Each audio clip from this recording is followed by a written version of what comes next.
Epístola de Paulo aos Coríntios, capítulo de número 1, versículo 18. Certamente a palavra da cruz é loucura para os que se perdem, mas para nós que somos salvos, poder de Deus. Paulo escreve essa epístola aos Coríntios com a intenção de fazer com que aquela igreja, que era dominada culturalmente pela filosofia grega, propriamente dita, aquela ideia tão rebuscada e da busca sofisticada do conhecimento, que era muito comum entre os helênicos, entre os helenistas, para trazer essa igreja novamente à simplicidade do Evangelho. Trazer essa igreja novamente aos valores bíblicos estabelecidos por Deus por meio do ensino, tanto do Antigo Testamento quanto o ensino apostólico. E Paulo escreve esta igreja tendo em vista todas as dificuldades e todos os problemas que essa igreja vivenciava na sua existência. Quando nós lemos a epístola, vemos que a igreja de Corinto era uma igreja carnal, uma igreja que vivia em batalhas internas acerca da moralidade, acerca do uso correto dos dons espirituais, acerca da vida cristã. Era uma igreja dividida, que possuíam os seus líderes preferidos, as pessoas que eles mais gostavam. Era uma igreja que possuía também pessoas em seu meio que não eram subordinadas a nenhuma liderança, pois diziam que pertenciam unicamente a Cristo. Também era uma igreja que não sabia lidar com a moral. Paulo chega a dizer que na igreja de Corinto ele viu algo que não era comum nem entre os ímpios, nem entre os gentios, que era a prática de um homem ter relações sexuais com a sua própria madrasta. Essa era uma dificuldade que Paulo tinha que combater com a sua escrita e com a sua autoridade apostólica, porque aquela igreja estava em um rumo muito complexo. Embora fosse uma igreja representativamente admirável em número, embora fosse uma igreja que era admirada pela sua pujança no trabalho, era uma igreja que possuía muitos problemas internos. E Paulo escreve essa carta com o objetivo de admoestar essa igreja a voltar aos princípios, a voltar às normas, a voltar à palavra de Deus e também apelar a esta igreja que não ficasse tão deslumbrada com aquilo que os filósofos gregos costumavam compartilhar. O conhecimento sempre produziu admiração no homem. A maioria dos homens, ou pelo menos aqueles homens mais reflexivos, mais voltados para crescer internamente e também externamente, o conhecimento sempre foi atraente. Paulo tinha que lidar com o desafio das filosofias mais populares naquela época, dos princípios filosóficos mais atraentes em seu contexto histórico. Nós observamos que até o dia de hoje a humanidade, nos círculos acadêmicos, o nome Sócrates, Platão, Aristóteles e outros pensadores são citados com muita frequência por pessoas preparadas, por pessoas intelectuais, por pessoas voltadas para a área do conhecimento. A filosofia em si, para muitas pessoas, é extremamente atraente, até mesmo para mim. Gosto muito de filosofia, leio com frequência e admiro também tais pensadores. Porém, vivemos em um tempo que parece muito parecido com o tempo em que Paulo exerceu seu ministério. Um tempo em que as pessoas vivem admiradas com conhecimentos que não são fruto de uma vida piedosa e de uma autêntica interpretação da palavra de Deus, aonde as verdades bíblicas não são atraentes para muitas pessoas ou para a maioria, e sim aquilo que os homens tidos como intelectuais desses séculos têm a dizer, não é? No caso, quando Paulo escreve aos Coríntios, ele tinha que lidar com isso. Tinha que lidar com aquela fascinação daqueles irmãos com tudo aquilo que os filósofos gregos falaram, sobre os conceitos espirituais também que eram difundidos em sua época e que até o dia de hoje são admirados nos círculos acadêmicos como modo de conhecer a si mesmo, o mundo e o que seria a finalidade da vida humana. Tudo isso Paulo teve que lidar durante o seu ministério e até o dia de hoje também temos que enfrentar, quando as ideias humanas elas se sobrepõem, elas atraem mais, são mais atraentes aos ouvintes do que a palavra de Deus. E aí então Paulo começa logo essa epístola, dividindo as águas, colocando logo um ponto final no debate, dizendo, olha, a mensagem da cruz é loucura para os que se perdem. As verdades que Paulo tinha a dizer, as verdades do Evangelho, não eram suficientemente intelectualizadas para atraírem aquele público. Por que eu digo isso? Porque se nós lermos a carta aos Coríntios e lermos também as demais epístolas, vamos observar que sempre houveram pessoas com dificuldades de aceitarem os conceitos bíblicos. Aqui, no texto propriamente dito, Paulo está falando acerca da mensagem do sacrifício de Cristo, sua obra substitutiva, a redenção, a morte do justo pelo injusto, coisas que de fato eram muito difíceis de serem concatenados pela mente de um romano que herdou a sua cultura dos gregos, pelo fato de que o romano ele era altivo e o evangelho ensina-nos a sermos humildes. O romano ele era alguém que sempre costumava escravizar, enquanto o evangelho nos chama para sermos servos de Jesus Cristo. Isso tudo era um contraste do que se pregava e do que os romanos abraçavam. Então, Paulo escreve à igreja de Corinto tratando acerca da mensagem da cruz, a mensagem do sacrifício, a mensagem da obra expiatória, como sendo de fato algo muito incompreensível para os cristãos romanos que haviam herdado a sua cultura dos gregos, a saber, os irmãos de Corinto. Só que, quando nós olhamos a palavra da cruz, nós podemos aumentar a ideia para não minimizarmos apenas a questão falando acerca de Jesus.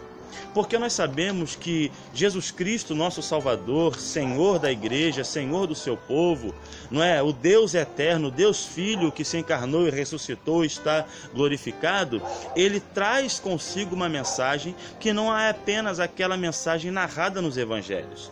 Jesus escolheu 12 apóstolos, lhes deu autoridade para ensinar, chamou o apóstolo Paulo também como pregador e como apóstolo dele, revelando-se a ele após a sua ressurreição. E esses apóstolos escreveram não apenas o Evangelho, não apenas a narrativa da biografia e da vida do Senhor Jesus, mas também trouxeram consigo um conjunto de ensinos que nós chamamos de doutrina apostólica.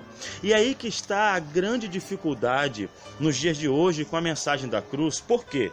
Por um lado, nós vemos pessoas que minimizam a mensagem da cruz, pregando um evangelho bonachão, um evangelho que traz consigo apenas os conceitos básicos de amor, perdão, misericórdia. Para muita gente, ser cristão é apenas fazer o bem. Eu já cansei de ouvir pessoas dizendo assim: olha, eu não preciso de ler a Bíblia porque eu já faço o bem que me é natural. Eu não preciso de ir à igreja porque eu sou melhor do que muitos cristãos. Você e eu ouvimos isso com muita frequência.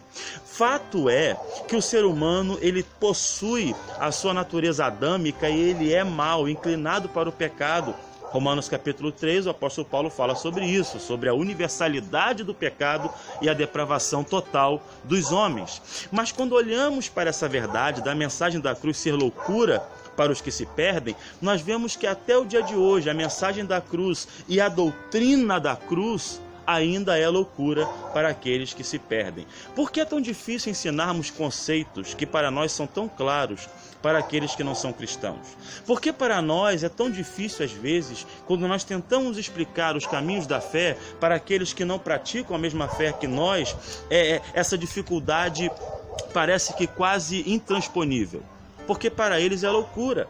O Espírito Santo não lhes abriu a mente, eles não foram trazidos pela graça irresistível de Deus à salvação e continuam no obscurantismo de sua própria sabedoria.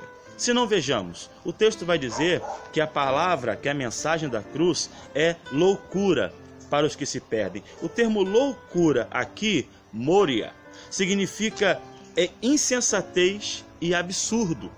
Então, o que Paulo está dizendo é que aquela mensagem da cruz de Jesus, dos evangelhos, aquela mensagem da autonegação, de negar a si mesmo, de abandonar seus sonhos, seus desejos, deixar de ser um conquistador para ser conquistado por Cristo, era uma loucura para os romanos.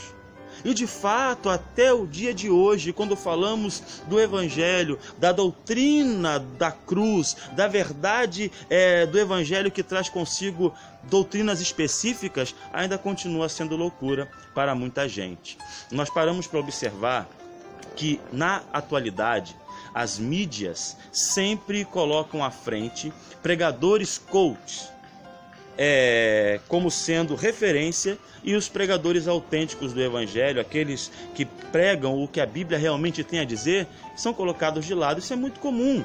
Eu estava nessa manhã vendo alguns vídeos na internet e eu vi um pastor falando o seguinte para uma conferência de mulheres, dizendo assim: aí, mulherada, vocês estão no comando, vocês têm o controle da sua casa. Se você quiser, você pode pegar o seu marido por aqui, levar ali. Eu sei que ele queria falar acerca da capacidade do homem em agradar a sua esposa, quando esta cumpre bem o seu papel e ela tem essa condição de convencê-lo por atitudes, por meios de conquistá-lo. E o apóstolo Pedro fala sobre isso acerca das mulheres cristãs, dizendo que quando o marido não é crente, ele pode ser ganho sem palavras, ao ver o bom procedimento das suas mulheres.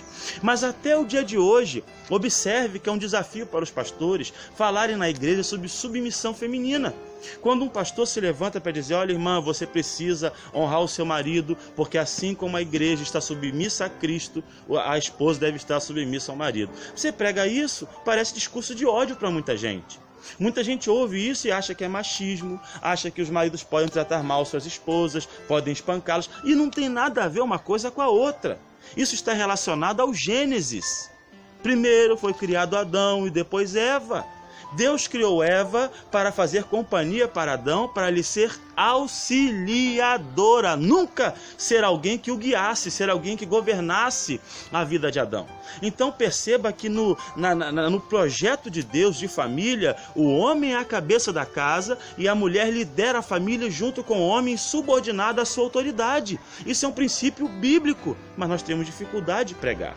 Quando vamos falar acerca de outros conceitos também que são muito impopulares, como por exemplo a homossexualidade, quando vamos falar acerca do pecado, que Deus não aprova a relação entre pessoas do mesmo sexo, muita gente classifica isso como homofobia. Homofobia é horror de homossexuais, é o desejo de matá-los, é o desejo de destruí-los, é o desejo de tirar-lhes a condição de humanidade, e não é isso que a mensagem do Evangelho ensina. Eu sou cristão há 25 anos e eu nunca vi nenhum evangélico dos que eu conheci em 25 anos, com quem eu conheci, com quem eu vivi, com quem eu viajei, com quem eu preguei, que fosse espancador de homossexuais. Mas ainda assim, a galera vai e olha e fala: não, vocês têm preconceito. Não se trata de preconceito. A mesma pregação contra a vida de relação sexual entre pessoas do mesmo sexo é a pregação que condena o adultério, que condena a traição, que condena a mentira. Então tudo isso nós temos que levar em conta porque fazem parte da mensagem da cruz. Agora, qual é o conceito que esse mundo secularizado, divorciado de Deus, tem da mensagem da cruz e seus desdobramentos? Que é loucura, que é insensatez, que é algo impensável, que é algo que não pode ser praticado. Mas, na verdade, isso já era algo que estava na mente dos apóstolos. Para aqueles que se acham intelectuais demais para o Evangelho, a mensagem pura e simples das verdades bíblicas sempre serão loucura. E aí o texto continua: porém, para nós que somos salvos, aí Paulo vai dizer, de fato, aqueles que não são, que não fazem parte dos eleitos, que não foram regenerados, que não possuem o Espírito Santo, vão achar loucura a nossa mensagem. Por isso que é um equívoco, é um erro grosseiro você tentar convencer as pessoas com argumentação. Uma certa ocasião, na minha adolescência, eu conheci um amigo meu ateu e nós estávamos conversando acerca da fé e ele começou a fazer questionamentos históricos e políticos e sociais acerca da minha fé.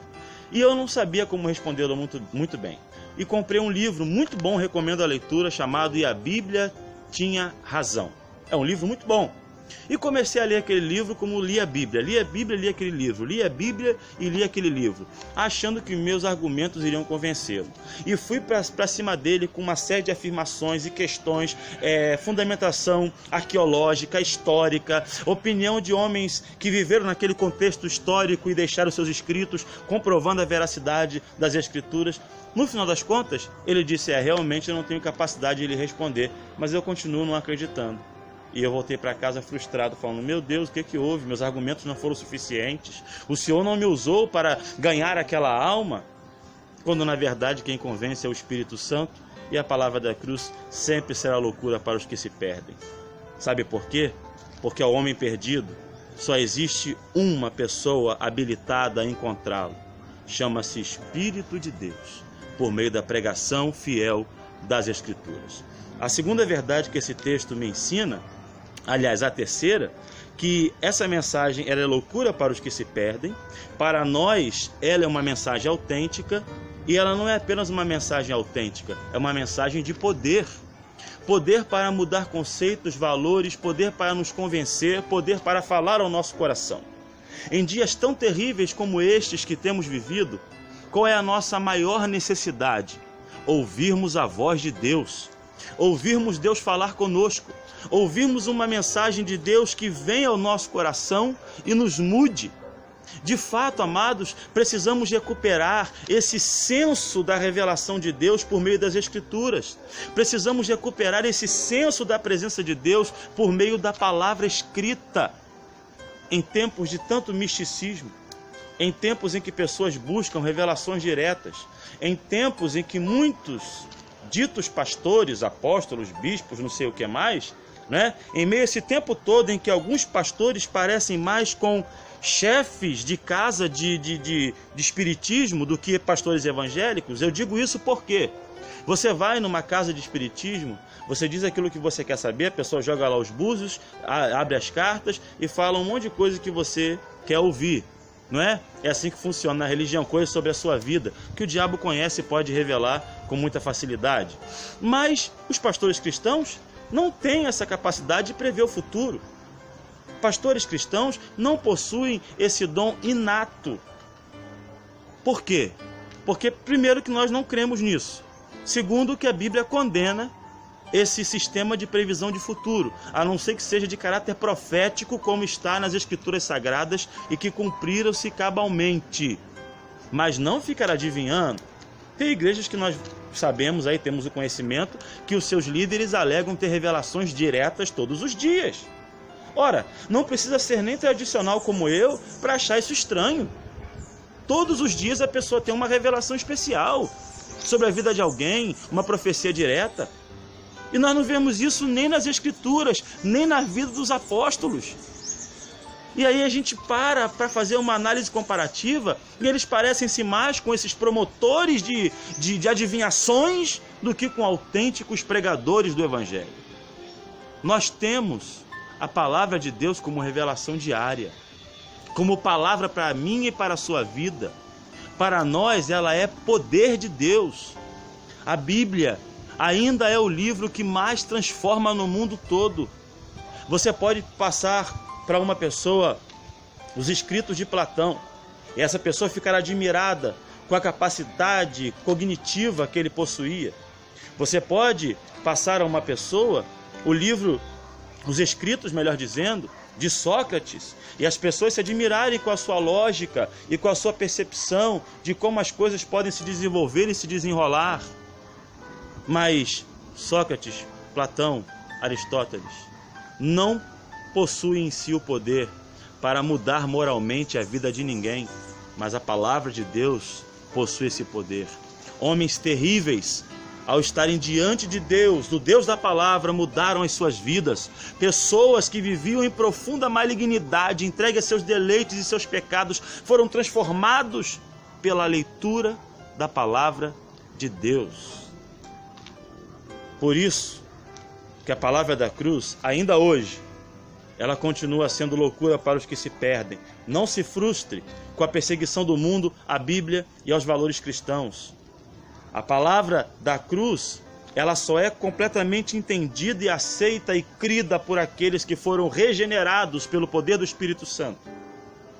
E ela ainda é a palavra viva de poder, que pode mudar a minha e a sua vida diariamente. Ela continua te fortalecendo, continua sendo pão quando você está faminto, água quando você está sedento. Sabe por quê? Porque a palavra de Deus é viva e eficaz, mais penetrante do que qualquer espada de 2 gumes, penetra até a divisão da alma, juntas e medulas, e ela, somente ela, é apta para discernir os pensamentos do coração. Portanto, não deixemos a mensagem da cruz, que possamos fazer como nossos pais cristãos, como aqueles que nos antecederam, cantar com fervor e com a alma em chamas: eu amo a mensagem da cruz, e até morrer eu a vou proclamar.